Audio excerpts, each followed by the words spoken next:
இன்றைக்கி நம்ம வீடியோவில் கார்த்திகை தீபத்தன்னைக்கு பண்ணக்கூடிய ரொம்ப சிம்பிளான ஒரு 2 வகையான பிரசாத ரெசிபி அப்பமும் கார்த்திகை பொரியும் ரெண்டுமே எப்படி செய்கிறதுன்னு பார்க்கலாம். ஃபஸ்ட்டு இந்த அப்ப ரெசிபி பண்ணுறதுக்கு 1 கப் அளவுக்கு நான் அரிசி மாவு எடுத்திருக்கேன். நீங்கள் அரிசி ஊற வச்சு கூட இதை மாதிரி பண்ணலாம். ஒரு 1/4 கப் அளவுக்கு மட்டும் கோதுமை மாவு, 1/4 கப் அளவு கோதுமை மாவு சேர்த்துட்டு 2 ஸ்பூன் அளவுக்கு துருவின தேங்காய் நம்ம இதில் சேர்த்துக்கலாம். நம்ம எடுத்த மாவுக்கு இந்த பழம், சின்ன சைஸ் பழம் ஒன்று கரெக்டாக இருக்கும். நீங்கள் பழம் சேர்க்காம கூட அப்போ செய்யலாம். பழம் சேர்த்து செய்யும் போது டேஸ்ட் ரொம்ப நல்லாயிருக்கும். இந்த மாதிரி பழத்தை சின்ன சின்னதாக கட் பண்ணிவிட்டு இதை நல்லா மசித்து நம்ம எடுத்துக்கலாம். இந்த மாதிரி ஃபோக்கில் மசித்து விடலாம், இல்லைன்னா நம்ம மிக்சியில் ஒரு பல்ஸ் விட்டு கூட எடுத்துக்கலாம். நம்ம இப்போ எடுத்த மாவு கூட தேங்காய் திருவலோடைய நம்ம மசிச்சு வச்ச அந்த வாழைப்பழத்தையும் நம்ம சேர்த்துக்கலாம். வாசனைக்காக கொஞ்சமாக ஏலக்காயை இந்த மாதிரி சேர்த்துக்கலாம். எடுத்த 1 கப் பச்சரிசி மாவுக்கு 3/4 கப் அளவு வெல்லம் கரெக்டாக இருக்கும். ஒரு 1/2 கப் அளவு தண்ணி சேர்த்துக்கலாம். இதுக்கு பாகுப்பதம் எதுவுமே பார்க்க வேண்டாம். வெல்லம் எல்லாம் தண்ணியில் நல்லா கரைஞ்சா போதும். துருவிட்டு நம்ம சேர்க்கும் போது கூட கெட்டி கெட்டியாக இருக்கும். இது எல்லாமே நல்லா தண்ணியில் கரைஞ்சி கொஞ்சம் நுர இந்த அளவுக்கு பொங்குற அளவுக்கு நம்ம வெல்லத்தை காய்ச்சி எடுத்தால் போதும். இப்போ நம்ம எடுத்த மாவோட வெள்ளை கரைசலையும் நம்ம சேர்த்துக்கலாம். அதே சூட்டோடையே சேர்த்துட்டு நல்லா விஸ்க் வச்சு இதை நல்லா கலந்து எடுத்துக்கலாம். ஃபஸ்ட்டு வெள்ளை கரைசலில் மாவை மிக்ஸ் பண்ணிவிட்டு தேவைப்படும் போது நம்ம கொஞ்சம் இதில் தண்ணி சேர்க்குற மாதிரி இருக்கும். நம்ம எடுத்த 1 கப் அளவு பச்சரிசிக்கு 1/4 கப் அளவு கோதுமை மாவு, ஒரு 1/2 கப் அளவுக்கு மட்டும் நம்ம தண்ணி சேர்த்தா கரெக்டாக இருக்கும். ஏற்கனவே வெள்ளைப்பாகு கொஞ்சம் சேர்த்துருக்கோம். இந்த 1/2 கப் அளவு தண்ணி கரெக்டாக இருக்கும். ரொம்ப தண்ணியாகவும் இருக்கக்கூடாது, ரொம்ப திக்காகவும் இருக்கக்கூடாது. கரெக்டான பதத்தில் இருக்கும் போது தான் நம்மளுக்கு அப்போது நல்லா உப்பலாக நல்லா கரெக்டாக வரும். இப்போ நம்ம மாவை கலந்து எடுத்தாச்சு. இதுதான் கரெக்டான பதம். அப்போ செய்கிறதுக்கு நம்மளுக்கு இந்த மாவு பதம் கரெக்டாக இருக்கும். நீங்கள் உடனடியாக பண்ணணும்னு நினச்சிங்கன்னா இந்த மாதிரி அரிசி மாவில் பண்ணலாம். இல்லைன்னா 2 மணி நேரம் பச்சரிசியை ஊற வச்சுட்டு அதை மிக்சியில் நம்ம அரைக்கும் போதே வாழைப்பழம் எல்லாமே சேர்த்து அரைச்சிட்டு கூட இந்த மாதிரி நம்ம ரெடி பண்ணலாம். நான் இப்போ இதை ஒரு 10 நிமிஷம் அப்படியே விட்டுட்டேன். 10 நிமிஷம் கழித்து இதில் கொஞ்சமாக ஆப்ப சோடாவும் கொஞ்சமாக உப்பு நம்ம இதில் சேர்த்துக்கலாம். மாவு புளிச்சு செய்யும் போது ரொம்ப நல்லாயிருக்கும். உங்களுக்கு டைம் இருந்தால் 1/2 மணி நேரம் அளவுக்கு கூட இதை ஊற வச்சுட்டு செய்யலாம். உடனே சுட்டெடுத்தாலுமே நமக்கு ரொம்ப நல்லா தான் வரும். இப்போ ஒரு கடாயில் நல்லா எண்ணெய் சூடான பிறகு மிதமான தீயில வச்சு ஒரே இடத்துல நம்ம அப்பத்தை ஊற்றி எடுக்கும் போது தான் அது நல்லா ரவுண்ட் ஷேப்புக்கு நமக்கு கரெக்டாக கிடைக்கும். 2 3 ஊற்றும் போது கூட நம்மளுக்கு ஷேப் மாறின மாதிரி இருக்கும். கடாயோட சைஸை பொறுத்து நம்ம அப்பத்தை ஊற்றி எடுத்துக்கலாம். இதை மாதிரி நல்லா மேலே தெளித்து முழுமையாக நம்ம வேக வச்சு எடுத்துக்கலாம்.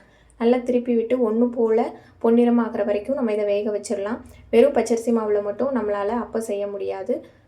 ஒரு 1/4 கப் அளவுக்கு நம்ம கோதுமை மாவு சேர்க்கும் போது தான் அது நல்லா சாஃப்டாக சாப்பிட்றதுக்குமே ரொம்ப நல்லாயிருக்கும். இது போல் நம்ம எல்லா அப்பத்தையும் பொரித்து எடுத்துக்கலாம். நம்மளோட அப்பம் ரொம்பவே சூப்பராக வெறும் 10 நிமிஷத்தில் நம்ம ரெடி பண்ணிடலாம். அப்போ நான் எடுத்து காமிக்கிறேன். பார்க்கும்போதே உங்களுக்கு தெரியும் அந்த அளவுக்கு நம்மளுக்கு நல்லா சாஃப்டாக இருக்கும். அந்த கோதுமை மாவுனால் ஹார்டாக இருக்காது, வெளியில் நல்லா கிறிஸ்பியாகவும் இருக்கும். அப்பம் ரெசிபி பண்ண முடியலனா இந்த மாதிரி கார்த்திகை பொரி ரொம்ப சிம்பிளாக பண்ணலாம். ஒரு 2 கப் அளவுக்கு நல்ல மொறுமொறுப்பாக இருக்கிற அவல் பொரியை நம்ம எடுத்துக்கலாம். கார்த்திகைக்கு இந்த மாதிரி பொரி விற்பாங்க. அந்த பொரியில் 2 கப் எடுத்துகிட்டு ஒரு 1/4 கப் அளவுக்கு மட்டும் சின்னதாக கட் பண்ண தேங்காய் சேர்த்துக்கலாம். ஒரு கடாயில் கொஞ்சமாக நெய் சேர்த்துட்டு நம்ம எடுத்து வச்சுருக்கக்கூடிய அந்த தேங்காயை லைட்டாக நெய்யில் நம்ம வறுத்துக்கலாம். அப்போ தான் நம்மளுக்கு அந்த கார்த்திகை பொரி சாப்பிட்றப்போ நெய்யில் நம்ம வறுத்த அந்த தேங்காயை சாப்பிட்றதுக்கு ரொம்ப டேஸ்ட்டாக இருக்கும். தேங்காய் கொஞ்சம் பொன்னிறமாக லைட்டாக மொறுமொறுப்பாகிற வரைக்கும் மட்டும் நம்ம வறுத்து எடுத்துக்கலாம். இதை அப்படியே ஒரு பவுலுக்கு மாற்றிட்டு நம்ம இப்போ அதே கடாயிலேயே வெல்லம் எடுத்துக்கலாம். நம்ம எடுத்த அந்த 2 கப் அளவு பொரிக்கு ஒரு 3/4 கப் அளவு மட்டும் வெல்லம் சேர்த்துட்டு ஒரு 1/4 கப் அளவுலேருந்து 1/2 கப் அளவுக்கு நம்ம தண்ணி சேர்த்துக்கலாம். வெல்லம் நல்லா கரைஞ்சிட்டு ரொம்ப தண்ணியாக இருக்கக்கூடாது. வெல்லம் கொஞ்சம் தண்ணியில் விட்டு பார்க்கும்போது கொஞ்சம் பிசுபிசுப்பான பதத்தில் இருக்கணும். அப்போ தான் நம்மளுக்கு பொரியில் இந்த வெல்லம் ஒட்டும். வெல்லத்தை ரொம்ப பாகு மாதிரி காய்ச்சிட்டா கூட நமக்கு பொரியில் அது ஒட்டாமல் ரொம்ப ஹார்டாக போன மாதிரி ஆயிரும்.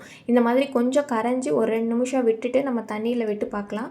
வெல்லம் தண்ணியில் கரையவும் கூடாது, அதே சமயத்தில் ரொம்ப கெட்டியாகவும் இருக்கக்கூடாது. இந்த தேனெல்லாம் விட்ட மாதிரி இருக்கிற மாதிரி கொஞ்சம் இந்த மாதிரி பதத்துக்கு வந்ததும் நம்ம அடுப்பை ஆஃப் பண்ணிவிட்டு அந்த வெல்லத்திலேயே நம்ம கொஞ்சமாக எள்ளும் பொரிகடலை தேவையான அளவுக்கு நம்ம இதில் சேர்த்துக்கலாம்.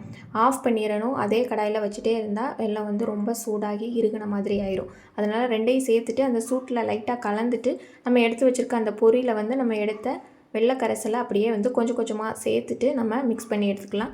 வறுத்த தேங்காயை சேர்த்துட்டு நம்ம காய்ச்சின வெள்ளைப்பாகையும் 2 தடவையாக கொஞ்சம் கொஞ்சமாக சேர்த்துட்டு பொரியில் நல்லா மிக்ஸ் பண்ணிக்கலாம். ஃபஸ்ட்டு பொரியில் நம்ம வெள்ளை கரைசலை சேர்க்கும் போது கொஞ்சம் பிசுபிசுப்பு தன்மையாக இருக்கும். இது கொஞ்சம் ஆறுனதுக்கப்புறம் அந்த பொரியெல்லாம் நல்லா உதிரி உதிரியாக ஆயிரும். சாப்பிட்றதுக்குமே ரொம்ப நல்லாயிருக்கும். நம்மளால் அப்போ உடனே பண்ண முடியல அப்படின்னா இந்த மாதிரி பொரியை வச்சு ஒரு ரொம்ப சிம்பிளான டேஸ்டியான ஒரு பிரசாத ரெசிபி நம்ம உடனே செஞ்சிடலாம். இந்த கார்த்திகை பொரி செய்கிறதுக்கு வெறும் 5 நிமிஷம் தான். இந்த 2 ரொம்பவே சிம்பிளான அப்பமும் கார்த்திகை பொரி ரெசிபியும் நீங்களும் இந்த கார்த்திகை தீபத்துக்கு செஞ்சு பாருங்கள். இந்த வீடியோ உங்களுக்கு பிடிச்சிருந்தா மறக்காமல் உங்கள் ஃப்ரெண்ட்ஸ்க்கு ஷேர் பண்ணுங்கள். நியூவாக பார்க்குற ஃப்ரெண்ட்ஸ் நம்ம சேனலை சப்ஸ்கிரைப் பண்ணுங்கள். வீடியோக்கு ஒரு லைக் கொடுங்க.